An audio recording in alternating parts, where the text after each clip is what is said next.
Presented from the Aishin Broadcast Studio at Babcock's Media.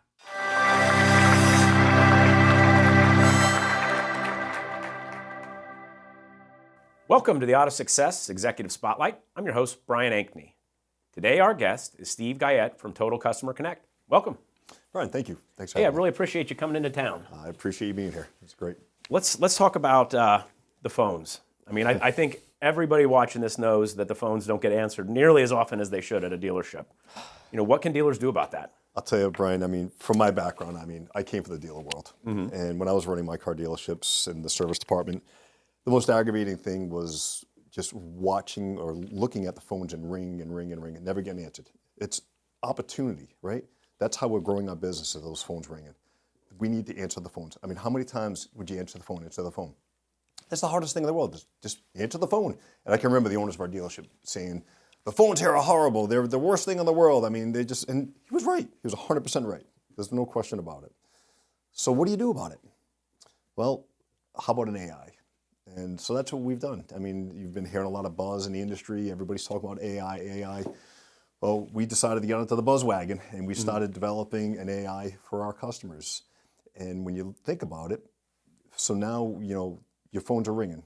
You're going to let Serena, that's what we call their AI, but you can call her anything you want. She can answer the phone, make an appointment, and get you a confirmation in under 2 minutes. You can't get your dealership phone answered in 2 minutes. Yeah. So, I mean, it's perfection. The other thing is, think about this when you talk about your staff. Do they show up for work? AI shows up every day. What time are you manning those phones? We're manned 24/7. How about when you get an influx of phone calls? AI can handle as many phone calls as you want to throw at it.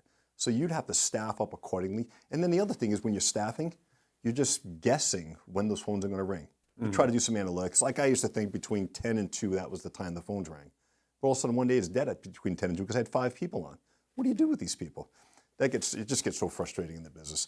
And then the other part is just, you know, consistency, right? Because that's the hardest thing, is when we're trying to teach our staff and train them, we're trying to get them to be consistent. Well, think about that. You know, with the AI, it's going to be consistent every time. It's going to listen to the customer, right? We don't listen. Yeah. She's listening. She's going to get the response. She's going to reiterate what you need. She's going to make your appointment upon your accommodations that you need. But we can also direct her upon what you want to make the arrangements for. And how about loading your shop? I mean, you want to make sure that you're bringing your customer base as much as you can and loading up the store. Well, with the setups that we can do in the AI, we can load your shop accordingly to what you can handle in the shop. If you need 3 appointments per 15-minute slot, you need 25 appointments per day, you know, whatever it might be, and you want to have less appointments at 4 o'clock in the afternoon, we set up in the program and the AI can actually control it. And if the customer requests that time, let's say they request 4 o'clock and it's not available, she'll say, unfortunately, that time's not available. She goes, would this time work for you? So she'll actually sit there and almost like negotiate with the customer, trying to get you to get the best time to come in for you. But then what happens, maybe she can't handle it. It's going to happen, right? It's okay. We're going to escalate it back to the dealership. So then at that point, those 1s and 2s maybe have to get transferred over. Now we'll let the dealership personnel handle that call and help the customer accordingly. Well, yeah. I mean, if you're taking the majority of the calls off their plate, then they should have plenty of time to answer the phone. See, that's the key right there. So now, what do you do with your BDC? I remember talking to this one customer saying, great, I can get rid of my staff. I says, Ron, you're looking at it the wrong way. I don't want you to get rid of your staff. I said, how about making them an income producing department now? He's like, well, what do you mean? I says, you're sitting there waiting for them to answer calls. You're staffing to answer calls. I says, now let's say we staff your staff, or your staff the time, to get them to make outbound calls to bring customers back in the door for you. So now you're being productive. Now you're getting your customer base, and we're going to reach out to them and bring them into the dealership now, instead of answering the calls and waiting for it.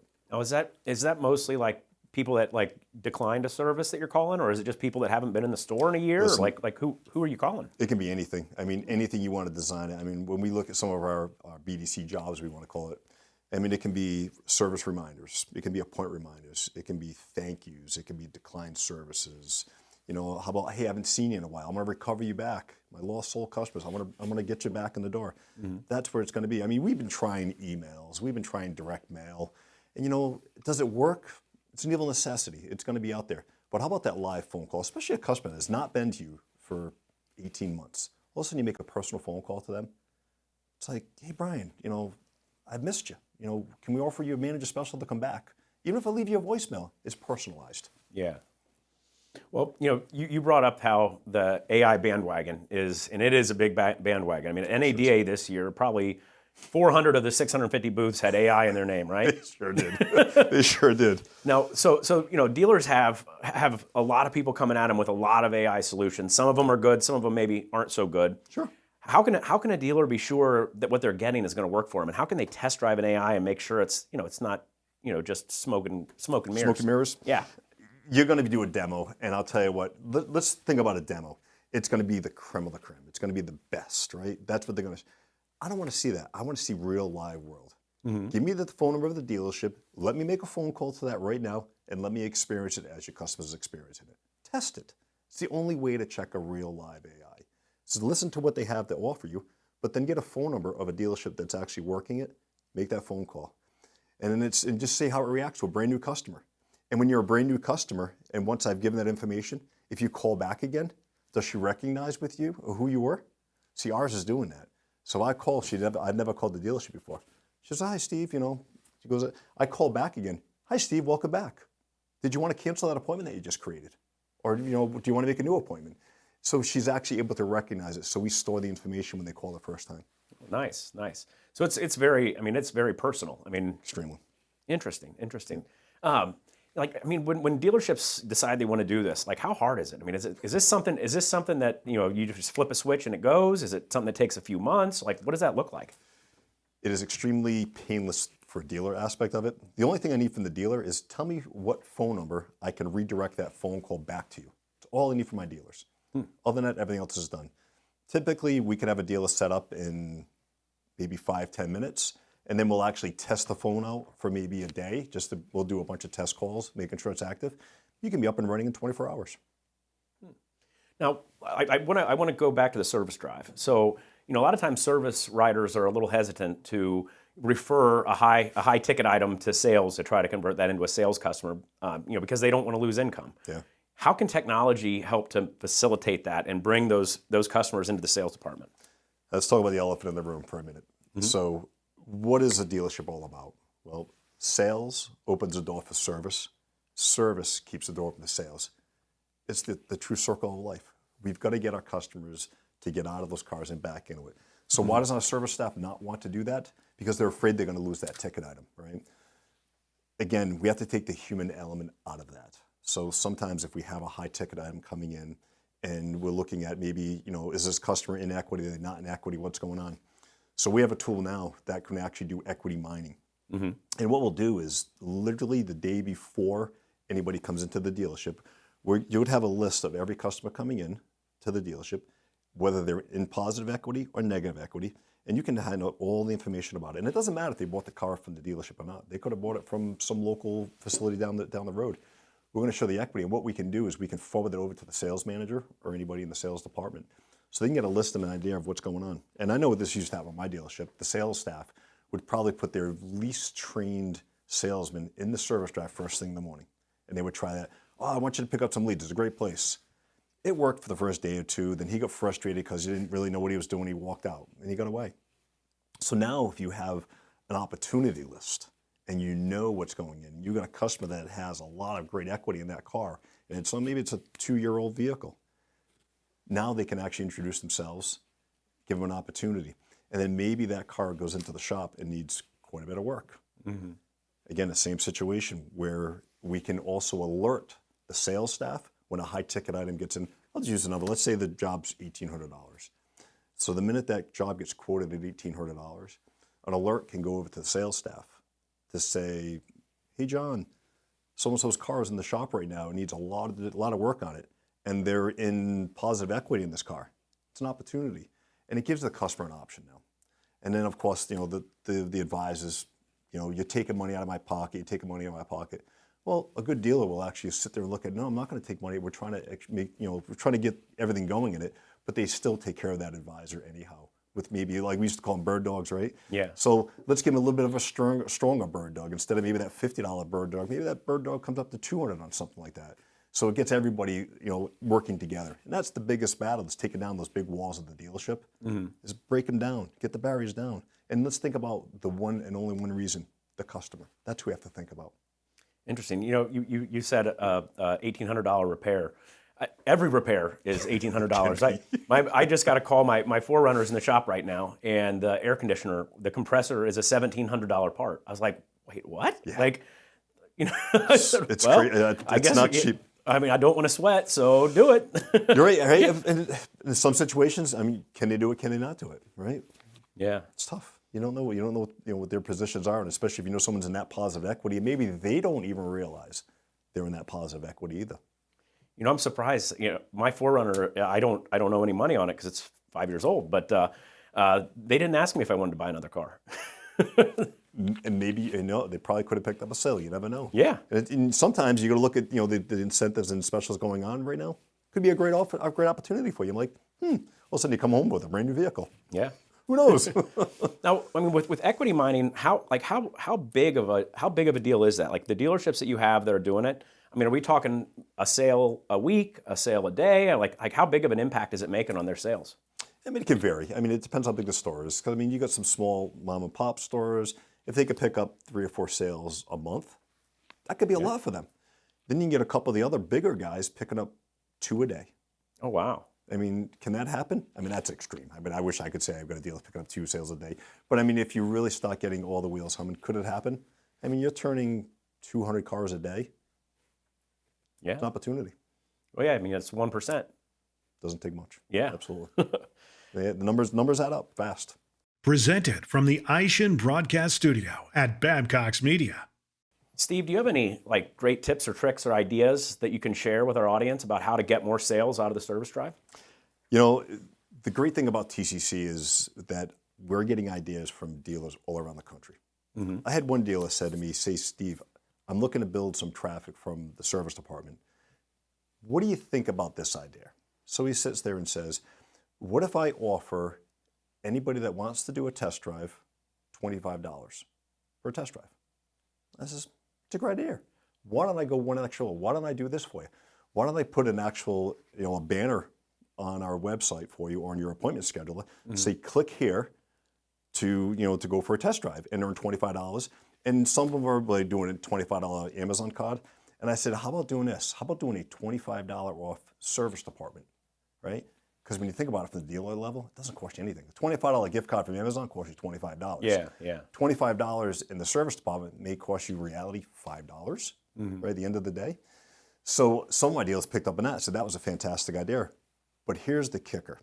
So we put this banner on it, and if a customer just clicks on it, what it actually does is it pops up a window that says, thank you for taking an interest in it.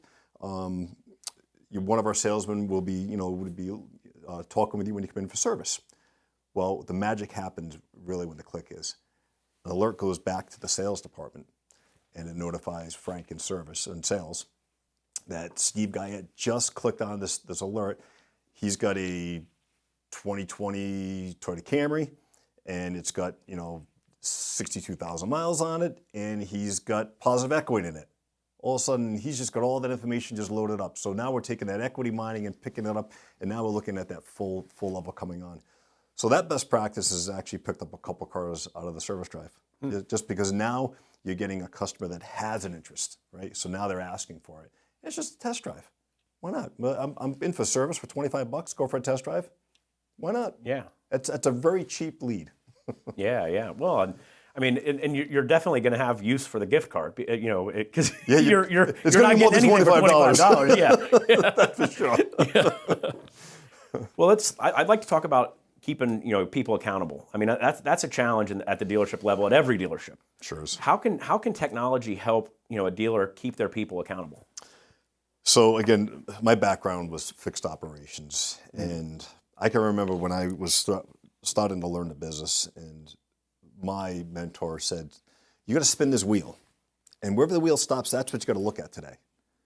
And it was like, okay, I guess that makes sense, but did it?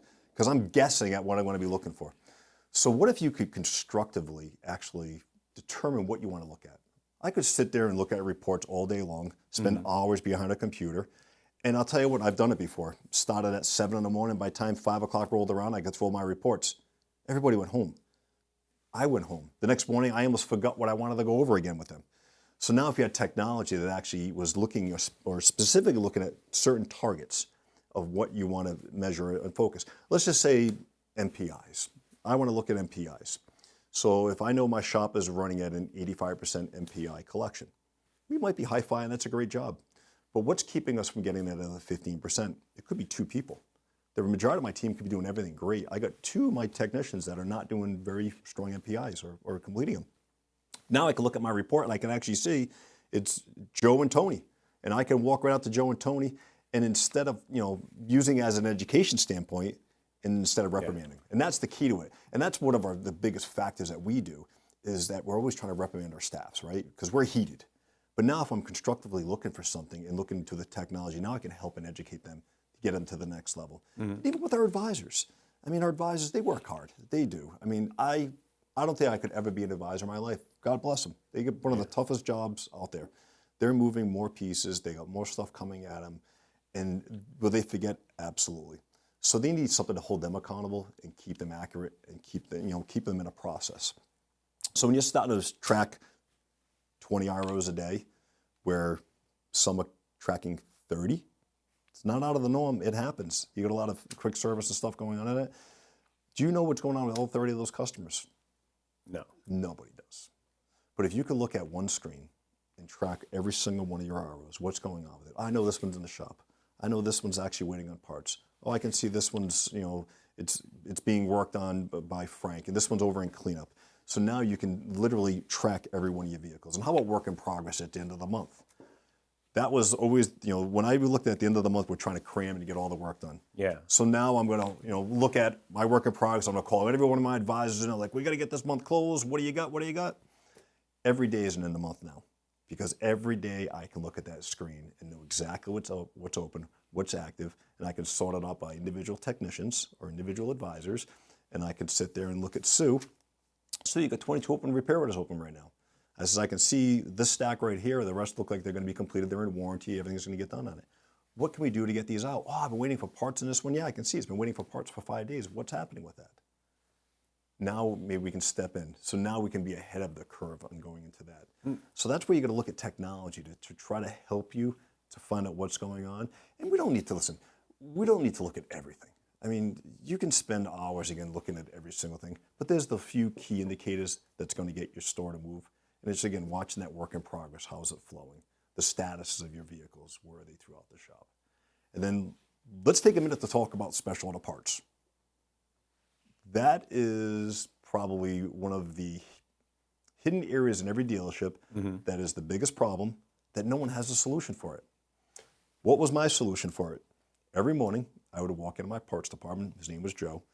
And Joe and I would walk through the special auto parts bin, and we could see everything going on, and we would track it and see what's going on with this customer, what's going on with this one, do we have an appointment? It got frustrating because the wall gets bigger and bigger, and it gets to a point where he ends up either returning it or becoming obsolescence, and we're not making any money on it. So now let's take technology into the mix. What can technology do? Well, what if I said that we had a tool that the minute that you order a part in your DMS, in your system, and it starts to track it, the part, it starts getting tracked. Just like we're tracking a car, I can track that part now. Now, we all know when we order a part for a car, it's not just one part. It could be 2, 3, 4 parts. Do all the parts arrive at the same time, Brian? No. Absolutely not. 2 show up this week, another one shows up, and maybe it gets back ordered and it comes in 3 weeks later. Lost. Things are going to get lost. And what ends up happening, you get a stack of papers and it says, call your customers, get them in the door. Remember that advisor? How much work has he got going on? Now he's going to work on that stack of papers to get these customers back in. It's the last thing he wants to do. Yeah. He's not going to do it. As much as we want him to do it, he's not going to get it done. We can try to get that BDC to do it. It's a great opportunity. But again, it's a manual track. Again, if we go into the technology piece, the minute that part gets ordered, it start getting tracked into your system. Part ordered. All of a sudden, the part gets receipted. And then the third part finally gets receipted. On that final part, when it's in, 2 things are going to happen. Either A, I'm going to alert the advisor to say, hey, the parts for your customer XYZ are here. Let's get the car back in the shop. Or that car is burning gas. Let's let the advisor know, hey, the parts came in for this customer. Now I'm going to go and notify this customer automatically by an email, a text, or maybe even a live phone call to say, hey, Mr. Customer, all the parts have finally arrived for your vehicle. Let's get you back in the door. Now we're going to send that message out 3 days later, still nothing happens, an appointment, nothing isn't done. We're going to redo it again. We're going to send another message, and we'll keep doing this over, and whatever the dealer specifies, every 3 days, every 7 days, whatever it could be. But we're able to track it in the system because we know what's going to happen. The customer's going to come back to us and say, no one ever contacted me. Yeah. Well, let me tell you what, that was the true story back in the day because we weren't contacting a customer. We just sent the part back. CSI, customer satisfaction, right down to the bottom. But really, what is CSI? CSI stands for Customer Supports Your Income. That's what it's all about. A happy customer is going to come back and spend more money with you, right? And as well as keeping your CSI levels and keeping them higher, getting those customers, getting those special auto parts back on it, keeping everything going, keeping everybody happy on the same field. That's what our system is. And then we can track it. Maybe we get that lost sale on that part and it doesn't get installed on the car, unclaimed. We can track that for the dealership as well. So it's just automation. Why not let a tool do it for you? The technology's out there. I always say, what is technology today? Technology is a toolbox. We all know what toolboxes are. You've got a toolbox out there, $20,000, $30,000 worth of tools. You probably paid $10,000 for the box, so you got $40,000 in it. Technician walks up, he grabs a hammer, a screwdriver, and a vice grip. Can he fix the car? Maybe. Will it be done right? Maybe. A lot of maybes. Same thing with technology. You've got all this technology out there. If you decide to use it all, we know the job will get done right and fixed right the first time. And the biggest thing is you got to find the technology that can do it all for you. So I know back in the day when I was in this business, and that's how I met TCC. I was utilizing 3, 4, 5 different platforms, teaching my staff how to use all these different platforms. And then I was tracking it, and I was looking at this report, trying to remember what I was going on, trying to reset a password. Frustration just sets in real fast. Yeah. Now you've got one company that can do everything under the sun for you, to the point of creating an appointment, getting your customer in the door, tracking the car, opening up the repair orders, tracking your special auto parts, answering your phones, getting your lost souls back. Everything's in one place to work within. And it's only one DMS fee because we know the DMS fees out there get out of control too. Yeah. So you got only one fee. So that one DMS fee that I'm paying for can do everything for you in one house. And you got one place to control it and one phone call to make. Makes it a lot easier for the dealers out there today. Well, it sounds like you've mentioned like 4 different things you're taking off the plate of the service writer. The service writers probably love you. I'll tell you. Okay, so this is really funny. Whenever we get involved with a dealership, and I still get involved with day-to-day operations and training dealers and training advisors, and I love the resistance. I usually ask the dealer, give me your worst guy. I want the worst guy because I'm going to make him a Raven fan. I want to make that guy. I want to make him the player. So working with your staff, right? There's usually 2 reasons why something is going on. Either they can't do it or won't do it, right? If they won't do it, that's on them. If they can't do it, that's on us. That's on me. That's on my staff. We've got to get their buy-in, and we've got to get them to make sure they're getting the job done and work on how to get it done. So then we talk about, what ends up happening later on. How does the advisor react? I always tease them, and I come back in 2-3 months, and especially the guys that are, the ones that were really angry at the beginning. And I tell them, hey, we're shutting the system off. We're going to get rid of it. Basically, it's like over my dead body. Oh. Right? And it's like, what do you mean? I was like, you have no idea how much, time you've given me. Because now that utilizing the different platforms of what we're working on each day, that I can actually spend more time with my customers. And I can actually have a life again. And I can breathe. Because we know the stress level they're under. I want to help reduce that stress. Let me tell you what, I'm going to stress them out to no end in the beginning. And I know it. We are definitely, because we're throwing technology, especially if they've never used technology before, right? And you got some of the older guys. I mean, I'm not that spring chicken either, right? But it happens. The guys are like, God, just give it a chance. And I'll tell you, I promise you, you will make more money. So funny story about this one. I was in a dealership in West Virginia, and I'll tell you, it's insane that this happens. But I'm in the shop, and I go out to and I ask him who's the toughest guy. And I'm going to call him Larry. All right, we'll just use Larry. So it's Larry. I said, okay. So I go right to Larry. I walk out in the shop, and here's Larry. He's in mid-60s, you know, a little bit of a bear belly, smoking a cigarette in the shop. I'm like, I haven't seen this since 1988. I'm like, what's going on here? And he's with his cigarette, blowing smoke, and he's like, so you're this guy with the technology, huh? You think you're going to make a difference, right? It ain't going to work here. And I was like, Larry, give me a chance. Give me a chance. So Larry gives me a chance, and I go through with him. And of course, you know, it's like, I don't feel like I'm getting through, and I'm getting frustrated. And I'm like, oh, you know, I just want him to get it. Yeah. And I only do as much as I can. Remember, I can't do, won't do? Well, he was a won't doer. But I tried. I left. I came back and revisited the store about a month later. I walked into the shop, and where did I go? Right to Larry. Of course, why not, right? Because that's what I do. Walked right to Larry. Larry's still smoking a cigarette. It's like, okay, great. This time, he puts the cigarette out on the floor. I'm like, okay, I'm kind of scared. So what's going on? He hugs me. And I'm like, all right, what's going on here? He goes, I'm glad I listened to you. I have never made so much money in this past few weeks. Oh, wow. I tried your video thing. I actually took a video and the customer actually bought it. So I did it again. They bought it again. He goes, I keep doing it. Now I'm trying to teach these young kids. They don't want to listen to me. Can you help them? I'm like, are you kidding me, Larry? Really?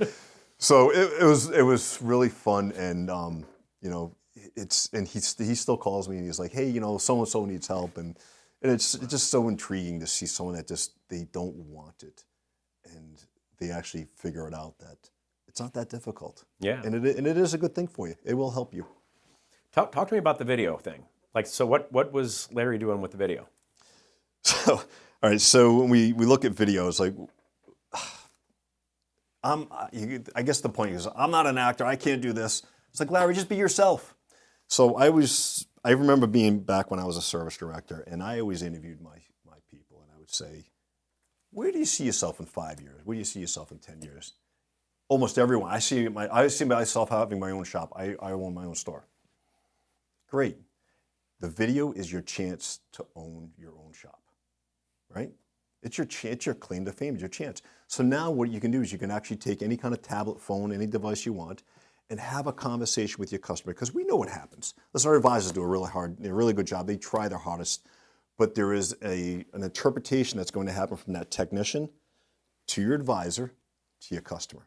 What ends up happening is a translation lost, where, okay, so I'm the technician, I'm looking at it, and I got a wheel bearing that's loose.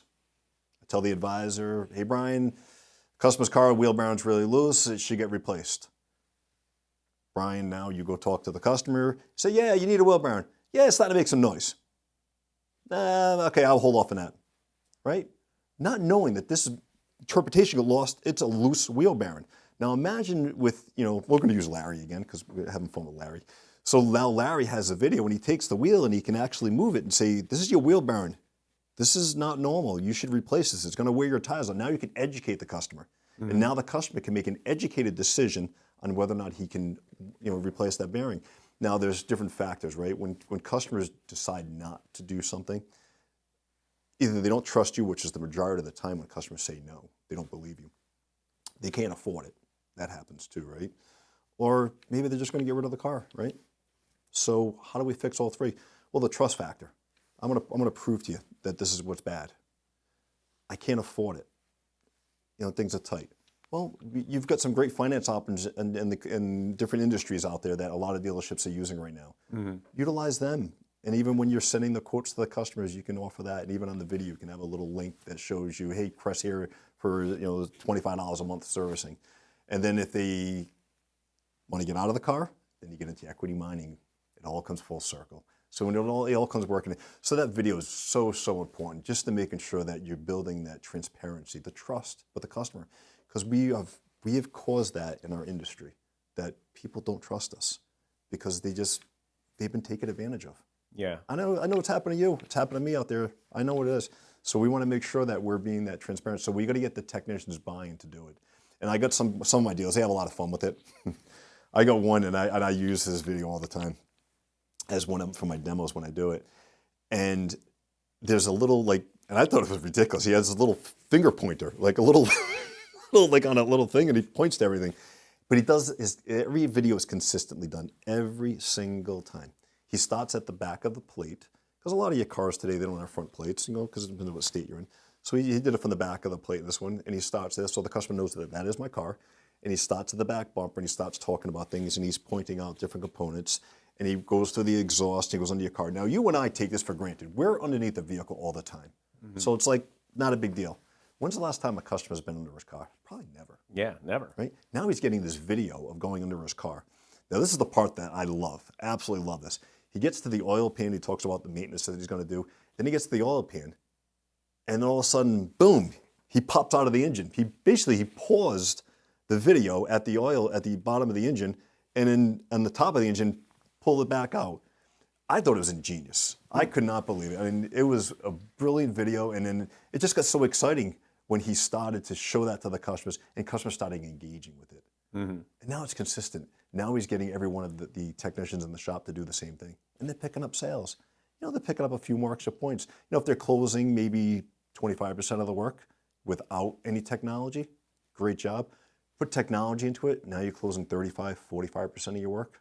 That's a big deal. It's a huge jump. Yeah. Right? It's a big change, from an average of 0.2 an RO to maybe 0.9 an RO. The numbers add up fast. Wow. Well, Steve, thank you for coming in today. Brian, it's been a pleasure. Really, really thank you for having us out here. It means Yeah. a lot. Thank you so much. Thank you for taking the time to join us for this AutoSuccess Executive Spotlight. I'm your host, Brian Ankney. Today, our guest has been Steve Guyette from Total Customer Connect. We look forward to seeing you again on a future episode. This one's Over the Curb and Burning Gas.